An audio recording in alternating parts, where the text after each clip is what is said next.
If you can speak and write well, then you will rise up in positions of responsibility and influence. You will be able to make a greater contribution.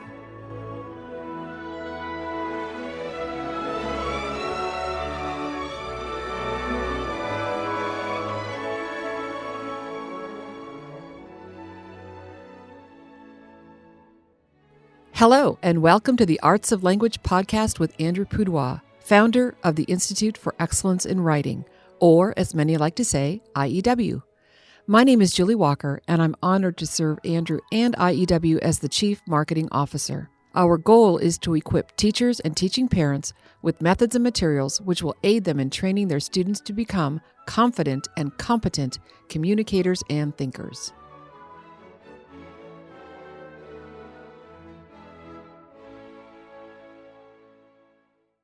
Andrew, the time is imminent. Which means now? Any minute now. Any minute now. It could happen right now. It could happen as soon as this podcast launches, or it could be next week or next month.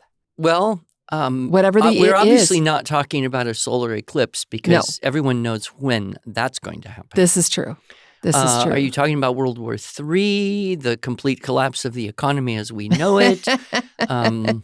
The resignation of Nancy Pelosi? No. I mean, what is so imminent that I don't know about? No, you do know about this. This is something that we have worked on and have been working on for months, I can almost say years. And that is our Intro to Public Speaking course. Yes, and we need this because it replaces a previous product, Speech Boot Camp, which was good for a while. It was good. And it even won like the first place homeschooling public speaking curriculum, even though it was not that good. Well, the fact that there's not a whole lot of public speaking courses out there may have contributed to its success. But when you're the only goldfish in the tank, you look pretty good. You look pretty good. Well, and the Speech Boot Camp, in some ways, this course that we've now done, Intro to Public Speaking, we looked at Speech Boot Camp and said, what is good about this course? And let's move those good things and into this new course, and what wasn't good, and let's leave that part out. Mostly what was lacking. Yes, because it was such a short thing. 4 weeks. 4 weeks. Yeah. And the whole purpose, just so people know, when we moved out of California, I was very involved in the speech and debate club there. Yes. And so for several years, I had done a 2-week public speaking intensive for students that wanted to consider or wanted to join our speech and debate club. So it was Monday, Wednesday, 4 classes, boom, now we start the school year, now we get into speech and debate. And they said, well, you're leaving. And I said, well, we'll make a video. So we did a video, literally in 2 weeks, which isn't really enough time for anyone to prepare well. But we did it. We pulled it off, and it became a good product and helped a lot of people. But I actually was pretty happy when we retired this product. Yes. And I'm very excited about the new one because I think it will, have a much greater positive reach. Right. Exactly. Well, and you, of course, are a public speaker. You like to say you're a professional talker. So who better to teach this course than you? But I've had the privilege of not just watching you teach this group of students over 12 weeks. So this is considered a 1-semester class, 12 weeks. You can expand it a little bit if you want to. You could spread it out over a whole year. Just you could put more time in between. Exactly. That's possible too. Do a few more. Yeah. But I've also had the privilege of watching the videos and going through the editing. Privilege. If I had to do your job, I would call it a chore. But you do watch all the videos that we produce. I do multiple times, and give feedback to our video editing team. Your job is to prevent me from looking stupid in public. Well, absolutely. Which I greatly appreciate. Well, and that's not all. What's actually sometimes a little bit more challenging is my commitment to the students that we're not going to make them look stupid. Oh, because of course they're young and they may say something that a year from now, they would be appalled at having Yeah. said, but that's the nature of growing up. Exactly. And we got them all to sign waivers. We did. So nobody's going to sue us because but we do No. want to put the absolute best. It's true. It's true. So I thought it would be helpful to our listeners to know what's coming. It's, by the time you listen to this, it might actually already be out on the market. Well, let me ask you a question. Yes. Who's this for? What's the target audience? Like, who should consider getting this introduction to public speaking? Who are you teaching? What kind of kids would you make do it? Yes, do it. I love it. So this is a 12-week course for middle and high school students. So middle schoolers, high school students, they're going to learn memory techniques because a lot of the speeches are memorized speeches. Yeah. They might write the speech, but then they have to memorize it in order to deliver it. We start off by memorizing poetry, a little bit of poetry, and they learn some techniques in delivery, how to project, right? Where to stand, where to look, not at your paper, for example, and you talk about that. Then we have actually 5 different speeches that the students learn. In addition to the recitation of some poetry, they do a self-introduction speech, a narrative, a story, so telling a story, expository, explaining how to do something, a persuasive speech, and then at the end we did impromptu speaking. Oh, yes. Impromptu speaking, I remember the impromptu. Yes. I think we were a little nervous how that might come out. Yeah. Well, it turned out pretty good. Out of 15 kids, 12 to 15? Yep. We got a few pretty good ones. Yes, we did. And some of the students had experience in public speaking before. Right. And some were definitely there because their parents made them do this public speaking course. I guess one question that people may have is why should I make my kids do this? Why should I worry? What's valuable or important about learning public speaking? Well, and, I mentioned that I watched your video, and I'm going to turn this question around to you because you're the expert, not me. But there have been a handful of times while I'm reviewing this course and getting it ready that I personally had to do public speaking. I actually spoke recently at my father's funeral. And I actually addressed some women at our church, and you give techniques of how to plan your speech in terms of how fast do you speak and how much content do you need if you're given, 15 minutes to speak or 20 minutes or less. How do you prepare for that? How to do a good introduction. I mean, everything that you're teaching I applied, and I'm not a professional talker, but yet it was definitely useful to me in my own personal experience. Well, that's good to know because there may be some adults who secretly would like to take this course and learn this stuff. Sure. Even though they're not teaching Exactly. middle school or high school kids. So that is one of the things I have noted and said to young people and their parents. Very often I'll get someone who says, well, my son doesn't like writing. They'll say that in front of their child, and there's a 14-year-old kid standing next to his mom at a convention, and she says this. And I will usually try to turn that and address the student and say, well, it doesn't really matter what you go into in life. You may think that you don't need these skills, but whether you go into engineering or the military or garbage collecting, right? If you can speak and write well, then you will rise up in positions of responsibility and influence. You will probably make more money. You will be able to make a greater contribution. The best engineer, he stays an engineer. It's the engineer who can speak and write engineering ideas that will rise up into more of a leadership role. And that's just the way the world is. Yep. You may think, oh, I'm not going to need this in my life. But, I often say, but God may have bigger plans for you. Yep.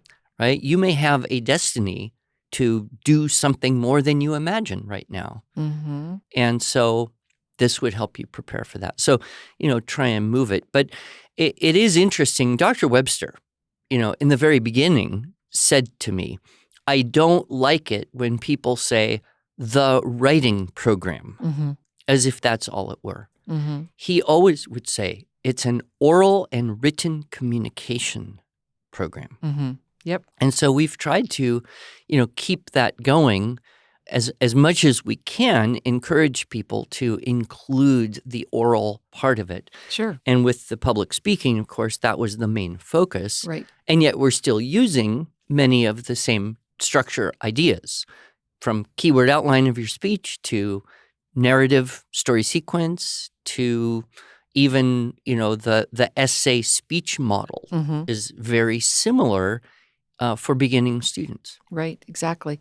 And I just think of, when we teach writing, we teach the students how to tell back from their keyword outline, starting in unit 1, but then all the way up, just to rehearse it and kind of practice it in your mind before you put it on paper. Yeah. In the speech class, they're doing the keyword outline to create the content. They're writing the story or the essay or the persuasive speech. And then from that, they're creating a keyword outline that they use to give their speech. They're not just reading their speeches. Right. Which So I love that. You make an outline, you write your speech, then you make an outline of the speech you wrote, and then you practice until you can do it, hopefully from memory or at least with very little help. And, I was thinking about this, how most people have a fairly limited vocabulary in day-to-day conversation, which is why memorizing poetry, memorizing other people's famous speeches actually helps to improve vocabulary. It moves words from the passive, I can see that and kind of know what it means, into the active. I can use this word when I'm speaking. And most people would also say, well, my writing, I can use words in my writing that I wouldn't normally use in just talking. Why? Well, you've got more time. 2, you've got resources. You start to write a word and you think, is that the best word? And then maybe you go and even consult, a thesaurus type of tool to find just the right word. And in doing that, that gives you access to nuance of meaning and therefore nuance of thought that is beyond what you would have if you hadn't done it. And then that word can move into your formal presentation through a speech. Right. So just from the point of basic vocabulary development, expansion, improved competence using words, there's huge value. Yes. To do all of those steps and not just write the keyword outline and speak from your keyword outline, but to go ahead and take the time to write the essay and then do the keyword outline from that to give your speech. So we have these 5 different models. And one of the things that I love that we do in our course is we give exemplars. Now, the students in the class, they are middle school and high school, but we chose adults to do the exemplars. So let me just share some of those just for your amusement some and going back. Very good ones. Yeah. So we had the students memorize the poem Casey at the Bat. And that was an opportunity for them to practice expression and being able to present in a way that is very entertaining. Yeah, right? and just projection, enunciation, clarity, pacing, all of that important stuff. Right. So our own Nathan King actually does this really awesome recitation of Casey at the Bat. He memorized the whole thing, and that's a part, as I said, of this course, and you give some memorization techniques, and Nathan memorized and did the different voices for the umpire, and it was a real delight to watch him do that. And then we had Will give a set. Will works in our customer service department. He did a self-introductory speech, and he talks about reading and flying and hiking in Hawaii, and it's really a delightful, and he does a fabulous job as well. And no, we wouldn't expect a junior high or high school student to speak at this level, but that's what an exemplar is, right? Well, and it fits with our whole understanding of teaching a skill. We have to learn through imitation. Right. Therefore, the quality of the model Right. that we choose will affect the quality of our effort at imitation. Right. And, I think this is one area where school teachers are kind of stuck. Like, who's going to do a good modeling of this? Right. If we just let the kids model for each other, well, yeah, some are better than others. But where's the significantly better model that will help everybody improve? So, Well, and our storyteller was Michelle. I don't know if you remember our ambulance girl story where she, her first week or two in a new school, she winds up having to take a ride in an ambulance to her extreme mortification. Well, and she was in a foreign country at the time. Yes. So, it was even more. But that was a good one. Yeah. And then Rachel did an expository speech on how to dress well on a budget. So really practical information for college students, but yet presented in a way that was very informative. And then Claire, she is actually, or did at the time, do a persuasive speech competitively on, is stress good? And I'm not going to answer the question because I want you to, listener, get the course and find out. I better re-listen to that one because I'm about to go and do a talk that includes that very question. That idea of stress. Stress. We'll have to have you listen to that. And then our very last class, which required no preparation, of course, is impromptu. And our own Maria, who's our podcast princess, we like to call her that, she helps us with the podcast, she was given 3 choices on 3 little scraps of paper. And she had to choose one of them and give a speech without any preparation. And her 3 choices are, I thought you'd be interested to know this, when angry, count to 10. If very angry, count to 100. And Thomas Jefferson. Jefferson. Yep. And then another one was, always remember you are unique, just like everyone else. Which I love that one. I wish she had chosen that one because I would love to have heard her thoughts on that. But she chose this one. Words are, of course, the most powerful drug used by mankind. And that was Kipling that said that. Kipling? Yep. Wow. Okay. And so she got up there and did a little impromptu speech. And of course, she had done years of speech and debate in high school, but was maybe, a little bit removed from that, but not. But I love at the very beginning of the speech, she says, you never get over being nervous. So just kind of admitting, here we are. I'm nervous. I've done this 100 times, but I'm a little nervous about this. And then she launches into it. And then the students, not for these particular exemplars, but for each other, are taught how to critique. And you go into a lesson of what it means to critique. And it doesn't mean to be critical, but it means to give positive and negative feedback so that the students can improve. So right.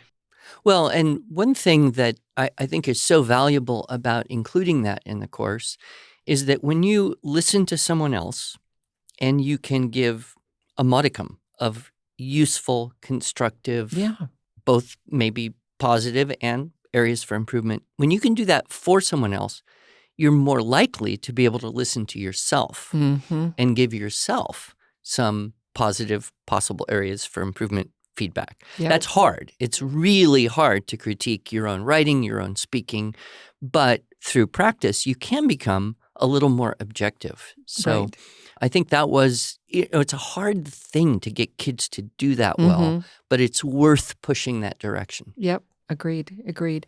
One other thing I wanted to mention is that this course is, as I mentioned at the very beginning, it's an intro to public speaking. The goal would be kind of like this is speech boot camp, prepare students for competitive speech if that's what they want to do. Now, you don't have to, but you mentioned that a couple times in the course. Here's some opportunities for you to pursue competitive speech and maybe even go into debate. But that's not what we're doing here. No, it's not a competitive speech and debate preparation program per se, but it does kind of raise the question, if this is the intro, what's after? Right. So there are so many opportunities. Right. And we actually worked with the NCFCA, the National Christian Forensics and Communication Association. Yes. I can say the letters, but I don't always remember the name, the order of the words, to help them develop their curriculum for speech policy Debate. And we've worked also with people in groups that are connected with STOA, Yep. which is the other national debate Mhm. league. Yep. STOA is not an acronym. No. STOA. It's a Greek word meaning porch in front of a public building where people would stand and debate stuff, I guess, the STOA. Yeah. But both are excellent organizations. There's also organizations for schools. Yep. So if any of our listeners are working in a school, the National Speech and Debate Association, I believe. And there's also a group for Christian schools. So there are several leagues and Right. lots of opportunity. Right. But, I always say this is an extremely powerful thing to do at a younger age. And I use the example. It is much easier to get a 10-year-old to stand up and play their first violin recital, or a 7-year-old or 12-year-old, than to get an 18-year-old to stand up and play their first music recital. The earlier you start doing things in front of your peers and others, the more comfortable you will be for your entire life. So just creating an aptitude of confidence. Even if kids do this and then 5 years from now they don't remember any of it, it's okay. They will have this memory of having been able to do it somewhat successfully that will allow them, maybe they take a public speaking course in college because it's required for their major. My wife, she has an elementary education degree.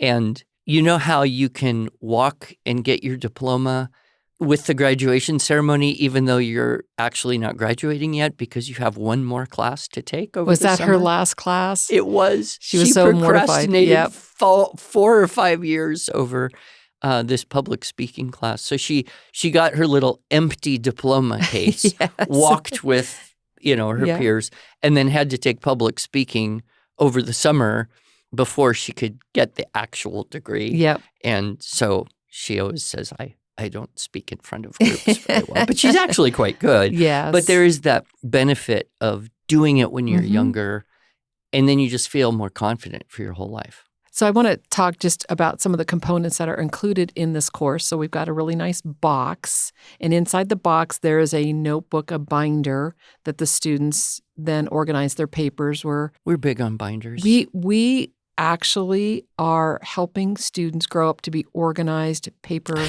pushers. Paper management, Paper management system. And then there's also a teacher's guide, a teacher's manual that has more hints and help with the students. Of course, there's the video component, either with DVD or streaming video. But then with this course, we created a special portable wall. We call it the portable wall for the public speaker. And actually, we sell this one as a standalone product, but also we include it with the course itself. So you had mentioned, going off to college, you've forgotten everything. Well, no, you won't forget everything. You won't forget everything. Because you'll have your little portable wall for public speaker with you.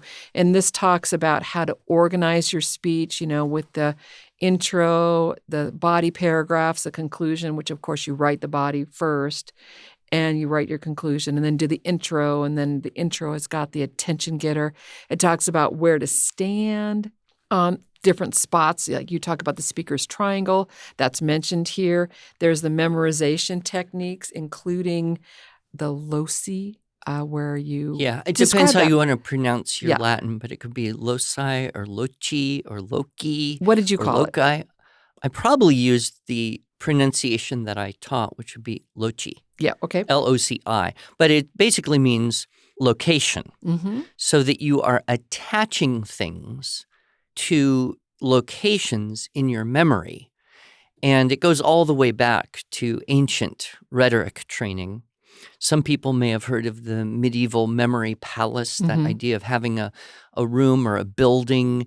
And so you have these sequence of ideas and you put them in a particular order and you have like a mental map.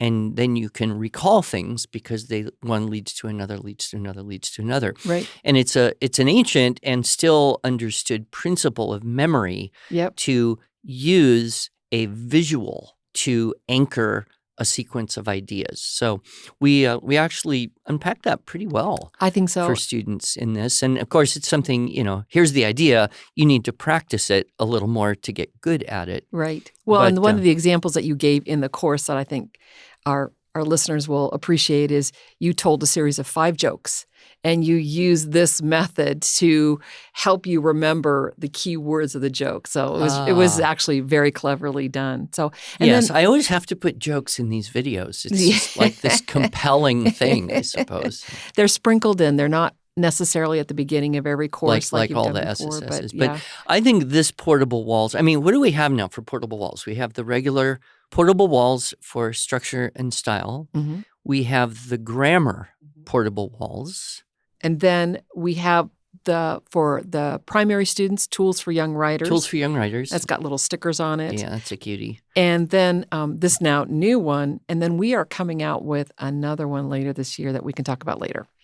Another portable wall. But people want just a hint. What's it going to be? It's called Portable Walls for the University Writer. Yep. Oh.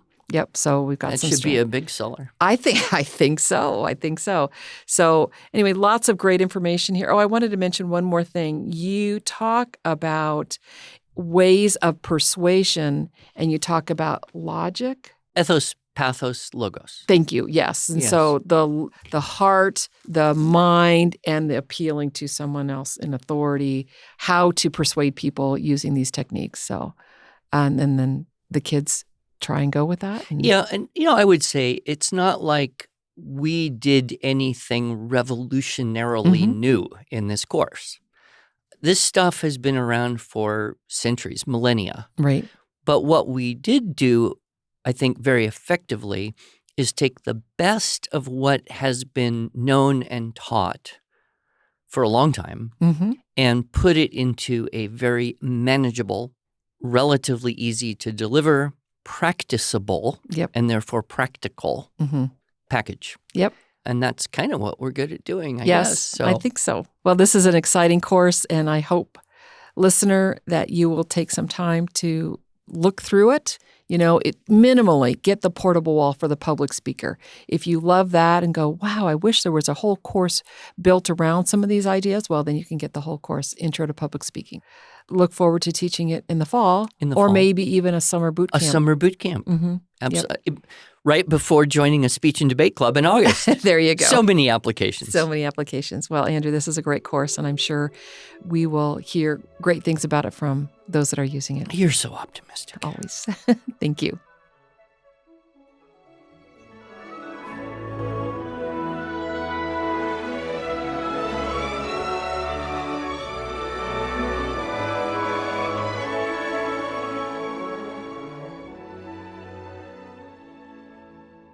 Thanks so much for joining us.